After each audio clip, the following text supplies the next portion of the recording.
Hello दोस्तों, teaching for you में आपका स्वागत है। आइए देखते हैं आज की क्लास। टिलेट फोर्थ सेमेस्टर साइंस सब्जेक्ट के कुछ अति लघुत्तरीय प्रश्न। पहला क्वेश्चन, जैव विकास किसे कहते हैं? आंसर होगा इसका, कालांतर में जीवों की रचना तथा कार्यप्रणाली की क्रमिक परिवर्तनों द्वारा जीवों की उत्पत्ति तक को जैव विकास कहते हैं। नेक्स्ट है, क्या जैव विकास का होना प्रमाणित है? आंसर क्या होगा? जैव विकास की प्रामाणिकता के संदर्भ में दो वैज्ञानिकों लाइमार्क तथा डार्विन का नाम बहुत बहुचर्चित है। वर्ष 1744 में फ्रांस के वैज्ञानिक लाइमार्क के विचारों को लाइमार्कवाद के नाम से जाना जाता है। फिर नेक्स्ट है, क्या है कि प्राकृतिक चयनवाद क्या है? प्राकृतिक चयनवाद क्या है? तो इसका आंसर होगा, जीवों की संततियों वातावरण में उपलब्ध भोजन, आवास एवं अन्य आवश्यकताओं के लिए संघर्ष करती रहती हैं। इस संघर्ष में वातावरणीय दशाओं को अनुसार उपयोगी जीव का चयन करती हैं। इसे ही प्राकृतिक चयनवाद कहते हैं। कहने मतलब ये है कि जो जीव हैं वो अपने संतति वातावरण में उपलब्ध जो भोजन है, आवास है, जिसको जो आवश्यकता है उस चीज़ के लिए क्या करते हैं? संघर्ष करते हैं। और उसी वातावरण में क्या करते हैं? उसी वातावरण में रहते हैं और अपना जीवन जीते रहते हैं। तो इसे क्या कहते हैं? प्रकृति चयनवाद। आते नेक्स्ट क्वेश्चन, जैव विकास की पुष्टि में जीवों की संरचनात्मक समानताएं कौन सी हैं? कौन कौन समानताएं हैं? दो समानताएं होती हैं। कौन कौन सी? समरूप या समवृत्ति रचनाएं। समरूप या समवृत्ति रचनाएं या समजात रचनाएं। आते हैं नेक्स्ट क्वेश्चन, जीवाश्म विज्ञान क्या है? अनेक ऐसे जीव जो लाखों हजारों वर्ष पहले जीवित थे परंतु अब नहीं हैं, उनके अवशेष चट्टानों में दबे मिलते हैं। जीवाश्मों का अध्ययन ही जीवाश्म विज्ञान कहलाता है। कहने मतलब जैसे कि पहले जो जीव थे लाखों वर्ष पहले, जैसे कि डायनासोर था, तो उसके जो जैसे अब कोई भी जीव होगा तो उसके जो उसका अध्ययन होगा, उसके जीवाश्म का अध्ययन, वही क्या होगा? जीवाश्म विज्ञान कहलाएगा। पारिस्थितिकी तंत्र क्या है? पारिस्थितिकी तंत्र क्या है? हमारा पारिस्थितिकी तंत्र विभिन्न प्रकार के जीव जंतु एवं पेड़ पौधों से मिलकर बना है। संपूर्ण पृथ्वी एक पारिस्थितिकी तंत्र है। इसके अंतर्गत सभी जीव अपनी खाद्य प्राप्ति के लिए मूल उत्पादक तथा पौधों पर निर्भर होते हैं। क्या है पारिस्थितिकी तंत्र किसे कहते हैं? विभिन्न प्रकार के जीव जंतु एवं पेड़ पौधे से मिलकर बना होता है पारिस्थितिकी तंत्र। इसमें क्या है? जो संपूर्ण पृथ्वी है, विभिन्न प्रकार के जीव जंतु रहते हैं, पेड़ पौधे हैं, वनस्पतियां हैं, तो ये सब क्या है? संपूर्ण पृथ्वी एक पारिस्थितिकी तंत्र है। इसके अंतर्गत क्या है कि जो सभी जीव जंतु हैं वो क्या है, किसी मतलब अपनी अपनी जो खाद्य प्रक्रिया है उसके अकॉर्डिंग मूल उत्पादन तथा पौधों पर निर्भर रहते हैं। कहने का मतलब ये है कि जैसे कि हम जो मनुष्य है या कोई जीव जंतु है, वो किसी पे एक पे डिपेंड होता है, तो वही क्या है? उसका पारिस्थितिकी तंत्र है। पारिस्थितिकी तंत्र की संरचना के आधार पर बताइए। आधार कैसे होते हैं? दो होते हैं। कैसे? जैविक तथा अजैविक घटक होते हैं। दो प्रकार के। कौन कौन से? अजैविक घटक और जैविक घटक।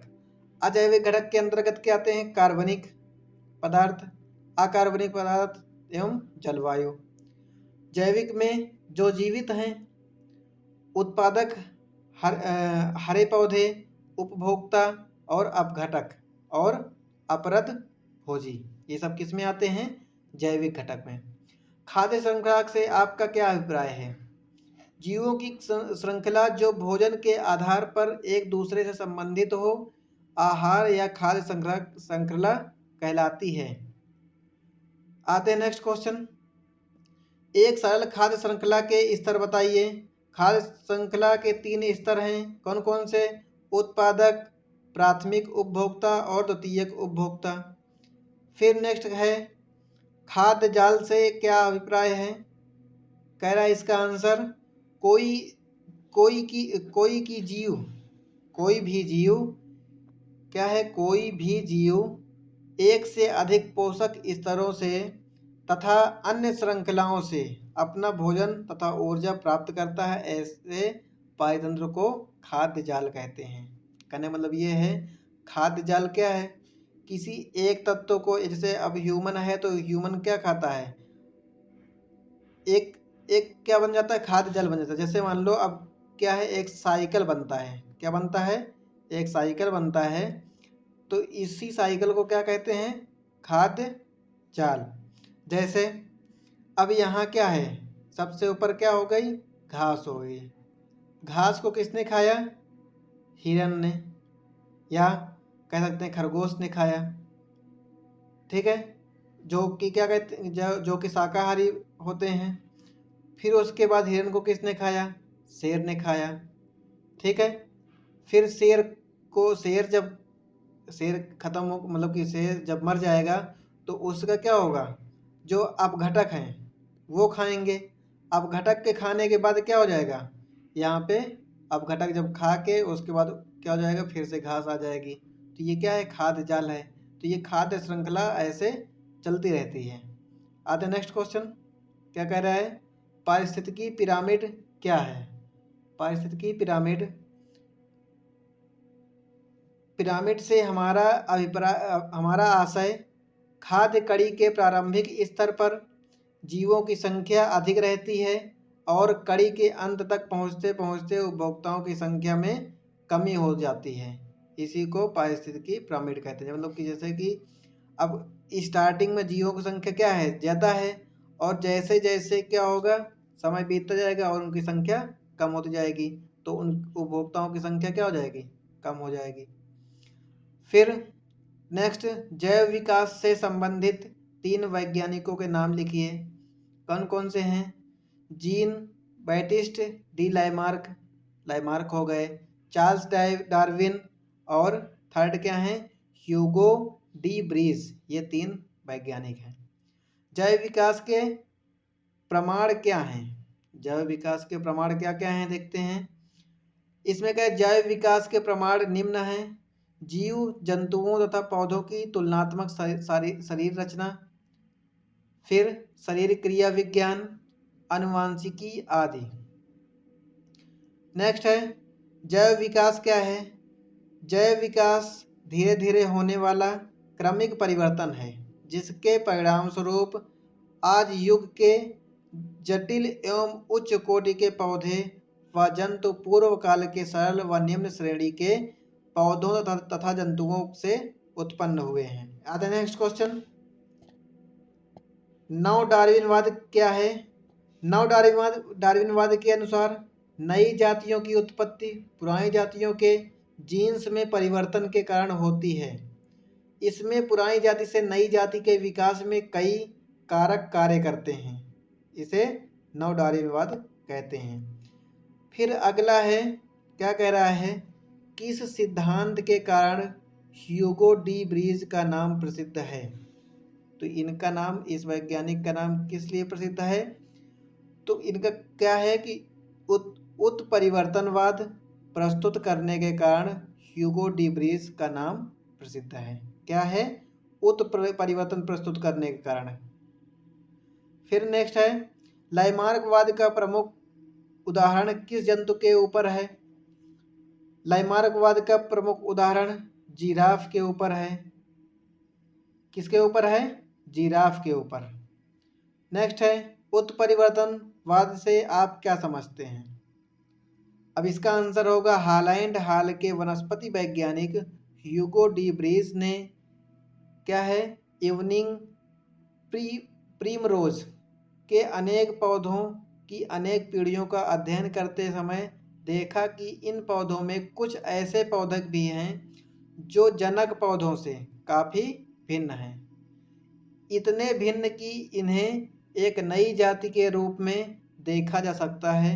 लंबी अवधि तक इस प्रकार के अध्ययन के बाद डी ब्रीज ने सन 1901 में उत्परिवर्तन का सिद्धांत प्रस्तुत किया। कहने मतलब ये है कि उन्होंने जो इविंग प्रीमरोज के जो पौधे हैं तो उनमें अध्ययन किया कि जो कई ढेर सारे पौधे पौधे लगाए तो उसमें देखे कि जो है कुछ पौधे उनसे अलग हैं, तो इससे उनको ये लगा कि जो नए पौधे हैं उनके जीन्स में या तो उनके वृद्धि में क्या परिवर्तन देखा जा सकता है, जो कि उनके जो एक ही जाति के पौधे हैं तो उनसे क्या है, भिन्न है। अगला, नई जातियों के उद्भव के सिद्धांत को किसने प्रतिपादित किया? अब इसमें केवल क्या है, इनका नाम लिखना है। ह्यूगो डी व्रीज ने प्रतिपादित किया। नेक्स्ट है, डार्विनवाद तथा नव डार्विनवाद के सिद्धांत को किसने प्रतिपादित किया? अब डार्विनवाद को किसने प्रतिपादित किया? चार्ल्स डार्विन ने, तथा नव डार्विनवाद को जूलियस हक्सले ने प्रतिपादित किया। डार्विनवाद किसने प्रतिपादित किया? चार्ल्स डार्विन, तथा नव डार्विनवाद जूलियस हक्सले। नेक्स्ट, डार्विनवाद की आलोचना को दृष्टिगत कीजिए। क्या आलोचनाएं रही हैं इसकी? डार्विन ने कुछ विरोधात्मक आपत्तियां निम्न प्रकार हैं। क्या है? डार्विन ने अवशेषी अंगों की उत्पत्ति पर कोई विशेष ध्यान नहीं दिया। नेक्स्ट, डार्विनवाद में विभिन्नताओं की उत्पत्ति के कारण पर कोई विशेष ध्यान नहीं दिया गया। फिर थर्ड नंबर है, समस्या इस बात की थी कि जिनकी वंशागति होती है वे एक पीढ़ी से दूसरी पीढ़ी में किस प्रकार पहुंचती हैं। जैसे अब एक जाति से दूसरा जो आगे की पीढ़ी जब चल रही है तो उसमें उसका क्या परिवर्तन देखने को मिल रहा है, इस चीज़ की उनके पास कोई जानकारी नहीं थी। फिर क्या है, खनिज क्या है? खनिज किसे कहते हैं? भूपर्पटी में प्राकृतिक रूप में पाए जाने वाले अकार्बनिक तत्व अथवा यौगिकों को खनिज कहते हैं। भूपर्पटी मतलब पृथ्वी के ऊपर जो प्राकृतिक रूप से पाए जाने वाले अकार्बनिक या तथा यौगिक जो खनिज हैं उनको हम क्या कहते हैं? यौगिकों को खनिज कहते हैं। खनिज कहाँ पाए जाते हैं? खनिज पृथ्वी तल पर, भूपर्पटी में तथा समुद्र में पाए जाते हैं।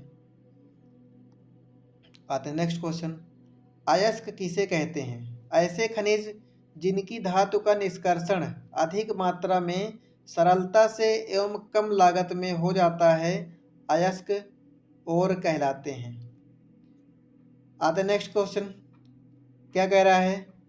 निम्न धातुओं के अयस्क का नामोल्लेख कीजिए। लोहा, तांबा, सोना, एल्यूमिनियम तथा कैल्शियम। धातु का नाम इधर हो गया और इधर अयस्क का नाम हो गया। लोहा कौन सा अयस्क है? लोहा हेमेटाइट। क्या है? हेमेटाइट। तांबा कॉपर पायराइट। सोना मुक्त अवस्था में पाया जाता है। एल्यूमिनियम बॉक्साइड और कैल्शियम चूना पत्थर। तो अब जितने भी ये हैं सब इनके अयस्क के नाम ये दिए हैं कि इस अवस्था में ये सब पाए जाते हैं। आते हैं अगला, करें निम्न आधावित्व खनिजों के प्राप्ति स्थान का नामोल्लेख कीजिए। अभ्रक कहाँ पाया जाता है? बहुमूल्य पत्थर, पेट्रोलियम और कोयला, ये सब खनिज कहाँ पाए जाते हैं? अब अभ्रक जो है कहाँ पाया जाता है? बिहार में, उड़ीसा, तमिलनाडु और राजस्थान में। बहुमूल्य पत्थर कहाँ पाया जाता है? राजस्थान में। पेट्रोलियम गुजरात, असम, अरब सागर के तटीय क्षेत्र तथा कृष्णा, कावेरी तथा गोदावरी नदियों के मुहाने पर पेट्रोलियम पाया जाता है। कोयला पश्चिमी बंगाल, बिहार तथा तमिलनाडु में पाया जाता है। अयस्क से धातु निष्कर्षण की विधियां लिखिए। आंसर इसका होगा, यह विधियां हैं गुरुत्वीय पृथक्करण विधि। नंबर 1 क्या है? गुरुत्वीय पृथक्करण विधि। नंबर 2 चुंबकीय पृथक्करण विधि एवं नंबर 3 फेन प्लवन विधि। ये 3 विधियां हैं अयस्क से धातु का निष्कर्षण। फिर क्या है? अयस्क से प्राप्त अशुद्ध धातुओं का शोधन कैसे किया जाता है? आंसर है प्रगलन से प्राप्त धातु में अनेक प्रकार की अशुद्धियाँ मिलती हैं। अशुद्ध युक्त कुछ धातुओं को विद्युत अपघटनी विधि द्वारा शुद्ध किया जाता है। क्या करते हैं? अयस्क में जो अशुद्धियाँ मिलती हैं तो उसको क्या करते हैं, अशुद्धि को कुछ धातुओं में विद्युत अपघटनी का प्रयोग किया जाता है जिससे उसको शुद्ध किया जाता है। फिर नेक्स्ट है विद्युत अपघट्य किसे कहते हैं? क्या होगा?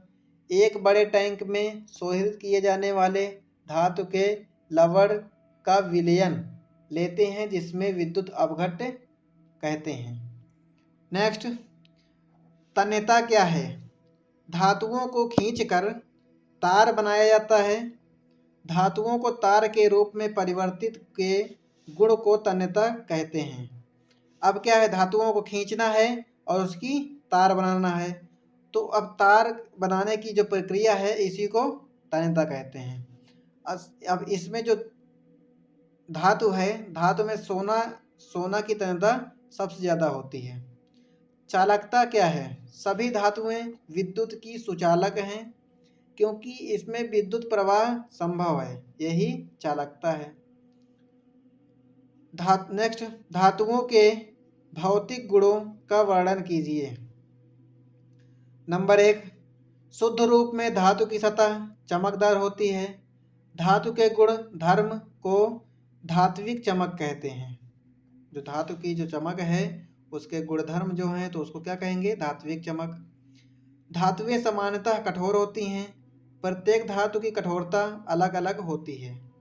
कुछ धातुओं को पीटकर पतली चादर बनाया जाता है। इस गुणधर्म को आघात वर्धनीयता कहते हैं। सोना तथा चांदी सबसे अधिक आघात वर्धनीय होती है। क्या है कि धातुओं को जब पीटते हैं तो पीट कर उनकी चादर बनाते हैं और उसको किसी भी आकार में ढाल सकते हैं, तो इसी को गुणधर्म को क्या कहते हैं? आघात वर्धनीयता।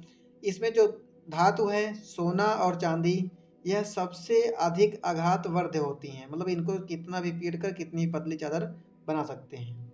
आते नेक्स्ट क्वेश्चन, धातुओं की सक्रियता श्रेणी को क्या समझाइए। सक्रियता श्रेणी वह सूची है जिसमें धातुओं को क्रियाशीलता को अवरोही क्रम में व्यवस्थित किया जाता है। क्या है कि इनकी जो सक्रिय सूची है जिसमें धातुओं की क्रियाशीलता को अवरोही क्रम में व्यवस्थित किया जाता है। अयस्क क्या होते हैं? इनका वर्गीकरण प्रस्तुत कीजिए। अब इसका आंसर है सभी अयस्क खनिज होते हैं। प्रकृति में पाए जाने वाले अयस्कों को निम्न प्रकार वर्गीकृत किया जाता है। जैसे ऑक्सीकृत अयस्क कौन कौन से हैं? सल्फेट, सिलिकेट और कार्बोनेट। हाइलाइट क्या है? एजी क्या है? एजी के पोटेशियम, मैग्नीशियम, सोडियम और एल्युमिनियम, ये सब क्या हैं? हाइलाइट अयस्क हैं। आते हैं नेक्स्ट क्वेश्चन, धातु के निष्कर्षण से आप क्या समझते हैं? अयस्कों में से शुद्धियों को अलग करके धातु को प्राप्त करना, उसका शुद्धिकरण धातु का निष्कर्षण कहलाता है। नेक्स्ट क्या है? चुंबकीय पृथक्करण विधि क्या है? यह विधि उन अयस्कों के लिए प्रयोग की जाती है जिनमें अयस्क अथवा उसमें उपस्थित गैंग किसी एक की प्रकृति लौह चुंबकीय होती है। इस विधि द्वारा सामान्यतः चुंबकीय और अनुचुंबकीय प्रकृति के पदार्थों को पृथक किया जाता है। अब क्या है कि जैसे कि कोई भी लौह पदार्थ है तो उसमें क्या है? चुंबकत्व ज़्यादा होगा, चुंबकीय गुण ज़्यादा होगा। अब उसमें चुंबकीय विधि द्वारा क्या करेंगे? जो लौह तत्व होगा उसको खींच लेगा और अनुचुंबकीय पदार्थ वही रह जाएगा, तो उन दोनों को क्या कर देंगे? पृथक कर दिया जाएगा, अलग कर दिया जाएगा। नेक्स्ट है प्रगलन क्या है? प्रगलन धातु निष्कर्षण की एक विधि है। आगे जल धातु निष्कर्षण विधि को समझाइए। यह विधि इस सिद्धांत पर आधारित है कि अधिक विद्युत धनात्मक तत्व कम विद्युत धनात्मक तत्व को इस विलयन से विस्थापित कर देती है। इस विधि में सांद्रित अयस्क के विलयन की क्रिया उचित अभिकर्मक के साथ कराने पर कम क्रियाशील धातु अवक्षेपित हो जाती है। फिर नेक्स्ट है विद्युत अपघटनीय विधि क्या है। विद्युत अपघटनीय विधि क्या होती है। उच्च विद्युत धनात्मक की धातुओं को निष्कर्षण उनके ऑक्साइड, हाइड्रोक्साइड, क्लोराइड इत्यादि की गलित अवस्था में विद्युत अपघटन से किया जाता है, क्योंकि इनके यौगिकों का अपचयन सामान्यतः अपचयकों के द्वारा नहीं होता। इनका विद्युत अपघटनीय भी जलीय विलयन में नहीं किया जाता, क्योंकि इन धातुओं के मानक ऑक्सीकरण विभव हाइड्रोजन के सापेक्ष बहुत अधिक धनात्मक होते हैं। इसलिए यह धातुएं अत्यधिक क्रियाशील होती हैं तथा खनिज से तथा जल से क्रिया करती हैं। फिर है नेक्स्ट, खनिजों का वर्गीकरण कितने वर्गों में किया जाता है। कितने हैं? 3। धात्विक खनिज, अधात्विक खनिज और खनिज ईंधन। अब नेक्स्ट क्वेश्चन, फेन प्लवन विधि में किस तरह के अयस्कों का सांद्रण किया जाता है। अब इसका आंसर होगा इस विधि में हल्के अयस्कों का सांद्रण किया जाता है। क्या होता है? हल्के अयस्कों का सांद्रण किया जाता है। आते हैं अगले क्वेश्चन में, मेंडलीव की आवर्त सारणी के सामान्य लक्षण क्या हैं? क्या हैं? तो नंबर 1, प्रत्येक आवर्त में तत्वों की व्यवस्था उनके बढ़ते परमाणु द्रव्यमानों के क्रम में है। और दूसरा, एक ही समूह में स्थित तत्वों के गुण की समानता होती है। तीसरा, सारणी में रिक्त स्थान वाले तत्वों के गुणों को पहले से ही बताया जा सकता है। आते हैं अगले क्वेश्चन में, किसी वर्ग क्रमांक से क्या प्रदर्शित होता है। आंसर है वर्ग क्रमांक से तत्वों की संख्या प्रदर्शित होती है। आते हैं अगले क्वेश्चन, आवर्त सारणी के वर्गों की विशेषताएं क्या हैं। इसकी निम्न विशेषताएं हैं। नंबर 1, एक ही उपवर्ग के तत्वों के गुण आपस में समान होते हैं। का मतलब यह है कि जो एक ही वर्ग होगा उनका, तो उनके गुण आपस में क्या होंगे? समान होंगे। परंतु उसी वर्ग के दूसरे उपवर्ग में तत्वों के गुण में भिन्नता होती है। अब उसी वर्ग के दूसरे उपवर्ग में तत्वों के जो तत्व हैं तो उनके गुण में क्या होगी? भिन्नता होगी। अगला है, एक ही उपवर्ग में ऊपर से नीचे जाने पर तत्वों के भौतिक एवं रासायनिक गुणों में क्रमिक परिवर्तन होता है। अब क्या है, एक ही क्रम में ऊपर से नीचे जब जाएंगे तो उनके भौतिक और रासायनिक गुणों में क्रमिक परिवर्तन देखने को मिलेगा। फिर क्या कहता है, संशोधित आधुनिक आवर्त सारणी में कितने आवर्त होते हैं? 7। कितने हैं? 7। फिर नेक्स्ट है, अति लघु आवर्त में कितने तत्व होते हैं? इसमें 2 तत्व होते हैं। कितने होते हैं? 2 तत्व। फिर अगला क्वेश्चन क्या कहता है, दीर्घ आवर्त में कितने तत्व होते हैं? दीर्घ आवर्त में इसके चौथे एवं 5वें आवर्त में 18 तत्व होते हैं। मेंडलीव की आवर्त सारणी के कोई 2 लाभ बताइए। नंबर 1, सही परमाणु भार ज्ञात करने में सहायक। नंबर 2, नए तत्वों की खोज एवं अनुसंधान में सहायक। फिर अगला क्वेश्चन, मेंडलीव के आवर्त सारणी को कोई 3 दोष बताइए। अब ये क्या हैं?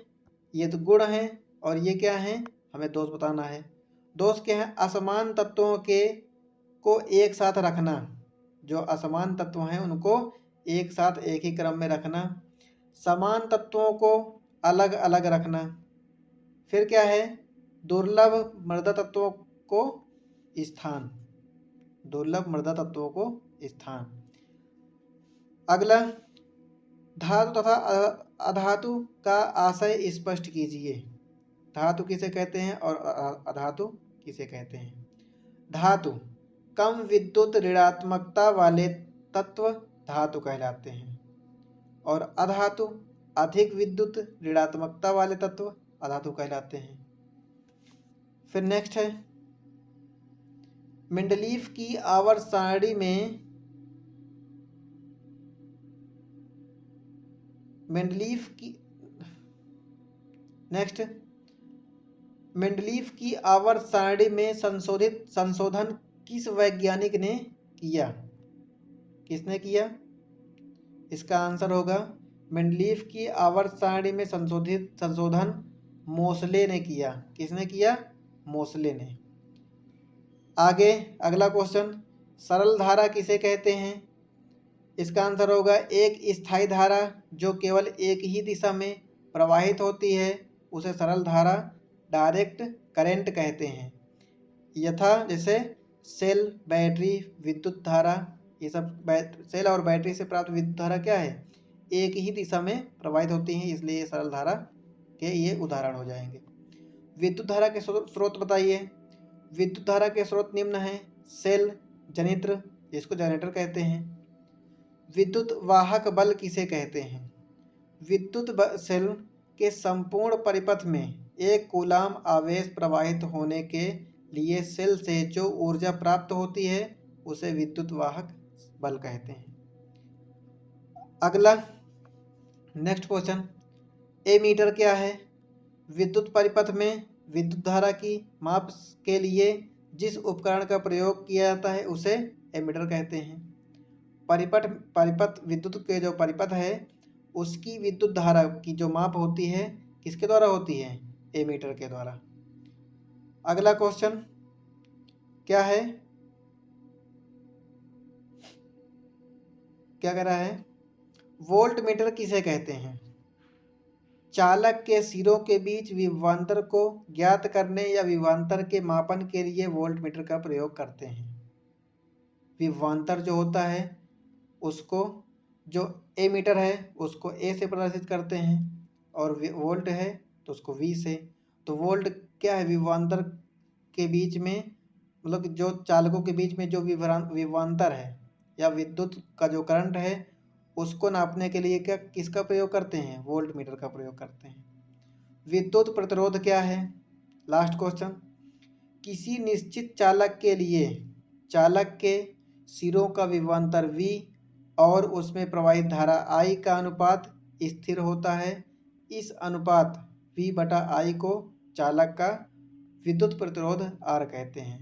इसका सूत्र होता है R = V/I या प्रतिरोध बराबर विद्युत धारा बटा में धारा।